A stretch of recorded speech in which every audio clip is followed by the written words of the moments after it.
How to fix Swann Security app not working. Well, the issue might arise because your application is not up to date.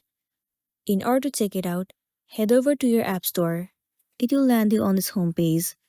Once you are in here, in the search bar, You have to search for Swann Security. move into this app. Right here, instead of open, if it shows the option of update, then your application is not up to date. In this case, all you want to do is tap on update and update your application to the latest version. Once you have the latest version of the app, now the next step you want to do is head over to the settings of a device. Move into General. Head over to iPhone Storage. You will be landing on this page. In here, search for the application Swann Security. Once you find it, move into it. In here, you'll see the option of Offload App. Click on it. And then once again click on Offload App. It means clearing the cache and the storage of the application.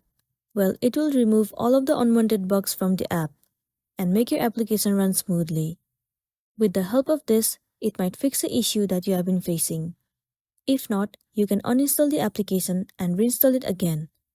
Reinstalling the app will definitely fix the issue, and then you'll be good to go. So that's all for today, and this is simply how you can fix Swann Security app not working. Make sure to smash the like button and consider subscribing if you found this video helpful. And if you have any queries, you can drop it down in the comment section below. We'll see you in the next one.